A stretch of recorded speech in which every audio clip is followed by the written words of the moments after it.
Halo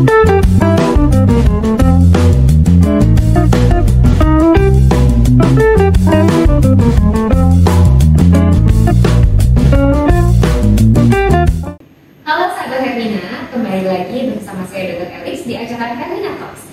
Nah, pada siang hari ini kita sudah mengundang narasumber yang sepertinya sih sahabat Hermina masih belum familiar. Jadi langsung saja saya perkenalkan Dr. Widya Julita, spesialis odontologi. Apa kabar dokter? Baik dokter. Nah, boleh nggak dokter kenalkan diri sedikit dan mungkin dijelaskan apa sih sebenarnya dok spesialis odontologi ini? Silakan dokter. Halo sahabat Hermina, saya dengan Dr. Widya, spesialis andrologi. Nah, bidang andrologi ini meliputi bidang yang biasanya fokus pada kesehatan reproduksi laki-laki, meliputi infertilitas atau kesuburan pria, anti penuaan pria, disfungsi seksual, maupun kontrasepsi pria. Salam kenal semuanya. Oke, jadi kita sudah kedatangan Dr. Widya pada hari ini. Tadi yang seperti Dr. Widya sudah sampaikan, spesialis andrologi ini bergerak di bidang gangguan kesehatan reproduksi pria. Nah, salah satu yang tadi sudah dokter sebutkan nih dok, mungkin kejadian yang paling sering dialami pria-pria Indonesia itu adalah disfungsi ereksi dok. Ya. Nah, mungkin boleh dijelaskan sedikit ya dok ya, apa sih dok sebenarnya disfungsi ereksi dok? Ya, jadi disfungsi ereksi itu merupakan ketidakmampuan untuk mencapai dan mempertahankan ereksi yang cukup kuat untuk mencapai kepuasan hubungan seksual. Oke, nah dok sebenarnya mungkin kembali lagi dok, kan orang-orang sebenarnya apa ya, kenapa ya seseorang tuh bisa sampai mengalami disfungsi ereksi dok? Ya, jadi disfungsi ereksi sendiri bisa disebabkan dua garis besar. Nah, yang pertama itu disfungsi ereksi organik atau biasanya disebabkan adanya kondisi penyakit yang menyertai, atau juga bisa disebabkan oleh obat-obatan tertentu yang menyebabkan disfungsi ereksi. Nah, yang kedua, yang paling sering juga disfungsi ereksi psikogenik atau disfungsi ereksi yang biasanya disebabkan adanya masalah atau pikiran ataupun stres seperti itu.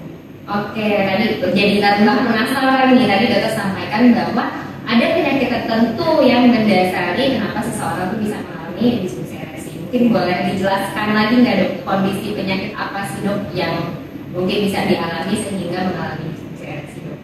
Nah, biasanya penyakit-penyakit yang paling sering itu penyakit kronis seperti hipertensi dan diabetes mellitus. Tadi dokter sampaikan kalau salah satunya adalah penyakit-penyakit kronis seperti hipertensi atau tekanan darah tinggi, orang bilangnya ya, atau diabetes mellitus atau lebih dikenal dengan kencing manis.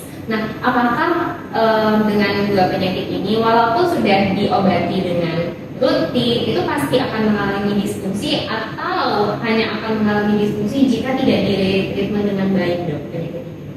Nah, penyakit ini biasanya memang harus terkontrol dengan baik ya, supaya tidak menyebabkan disfungsi ereksi.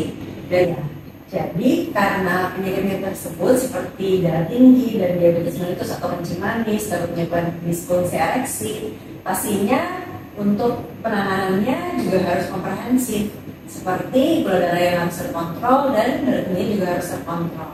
Oke, jadi memang nggak sendiri-sendiri, tapi yang namanya tata laksana secara komprehensif. Jadi tata laksana disfungsi iya, tapi juga kita mencari penyakit yang mendasari ataupun tadi faktor-faktor lainnya.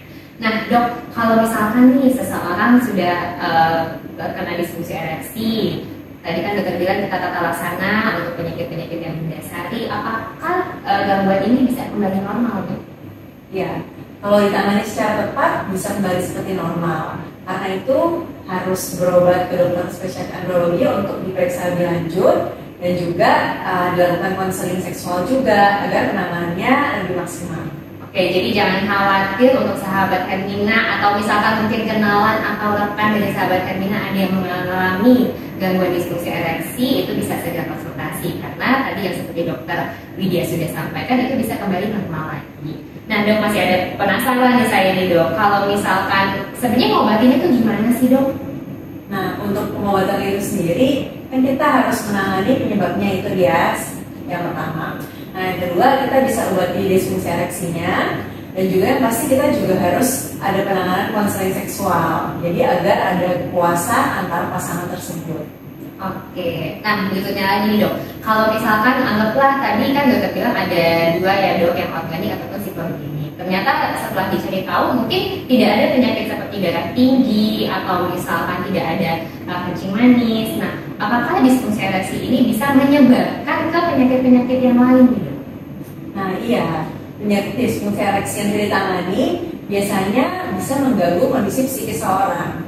Biasanya orang tersebut jadi tidak percaya diri, mudah cemas, dan mengganggu relasi antar pasangan. Oke, jadi memang mungkin lebih ke efek zaman sekarang mah kita kenal dengan mental health ya dok, Iya, ya, jadi ya dok ya.